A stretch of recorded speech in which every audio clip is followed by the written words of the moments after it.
آج پھر آپ ہم پر ایک مارشل لا مسلط کر رہے ہیں, آپ پھر ایک بار ہم پر ایک جبر مسلط کر رہے ہیں. آپ کیا کر رہے ہیں؟ راتوں رات مسجدیں گرائی جا رہی ہیں, اسلام آباد میں گرائی جا رہی ہیں. آپ خود دہشت گردی کو دعوت دے رہے ہیں, آپ تو انتہا پسندی کو دعوت دے رہے ہیں. کبھی ہمارا ماٹو تھا, لاہور کی ایک مسجد بنی, شب بھر میں بنا دی مسجد تو ایمان کی حرارت والوں نے, اور آج شب بھر میں گرا دی مسجد. آگے نہیں کہتا تھا, متلف ہو جاتا ہوں.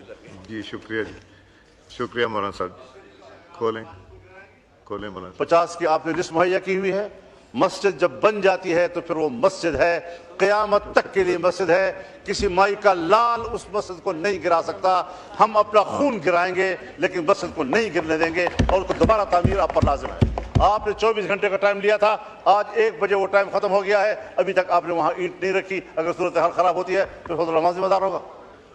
میں تو یہاں تھا بھی نہیں, یہ وقوع ہوا, لوگ اشتعال میں آئے, لوگ جمع ہو گئے, وہاں پر پہنچ گئے, نمازیں پڑھائی جا رہی ہے, اور قرآن کریم کو بھی آپ نے باہر نہیں نکالا کہ قرآن کریم کے نسخے باہر رکھ کر آپ مسجد گرائیں. آپ کو اتنی جلدی تھی کہ قرآن کریم کو بھی زمین میں دھسا دیا گیا. کچھ شرم اور حیا ہے یا نہیں ہے؟ آپ قرآن کریم کو دفنائیں اور پھر اتنی جلدی میں وہاں پر درخت بھی کھڑے کر دیے. رات و رات درخت بھی تھے, یہاں کوئی مسجد تھی ہی نہیں. پہ آ جائیں پلیز.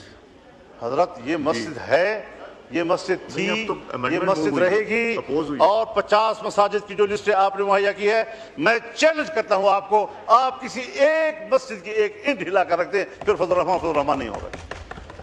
مذاق بنا رکھا ہے آپ لوگوں نے. اس طرح کی حرکتیں کی جائیں گی ملک کے اندر, پھر کہیں گے جی ذرا ٹھنڈا کرو معاملے کو, ٹھنڈا کرو معاملے کو. ابھی 14 اگست آ رہا ہے, ابھی وزیر داخلہ ملک میں موجود نہیں ہے, ذرا ان کو آنے دیں. بھائی اتنا وقت آپ کو گرانے میں بھی لگا جتنا آپ ایک اینٹ رکھنے کے لیے مانگ رہے ہیں. 3 گھنٹے میں آپ نے مسجد گرا دی, ہموار کر دی, قرآن مجید دفن کرا دیے, درخت لگوا دیے تاکہ نام و نشان مسجد کا نہ رہے. اور اب وہ ایک اینٹ رکھنے کے لیے آپ کہتے ہیں وزیر داخلہ کو آنے دو, 14 اگست گزرنے دو. حضرت یہ بات واضح ہے, جب تک پاکستان کی سرزمین پر اور اسلامی جمہوریہ پاکستان کی سرزمین پر مسجد محفوظ نہیں ہے, آپ کا یوم آزادی بیمانی. جی امینڈمنٹ پہ آ جائیں مولانا صاحب. اس مذہب کے لیے, اس دین کے لیے, اسلام کے لیے, لا الہ الا اللہ کے لیے, شاعر دین کے لیے, اس کے تحفظ کے لیے اس ملک کو بنائے ہوئے ہیں, اور اسی کے لیے ہم یوم آزادی مناتے ہیں. اگر اسی دن ہمارے شاعر پر حملے کیے جاتے ہیں, ان کو تباہ کیا جاتا ہے, یوم آزادی کس چیز کا؟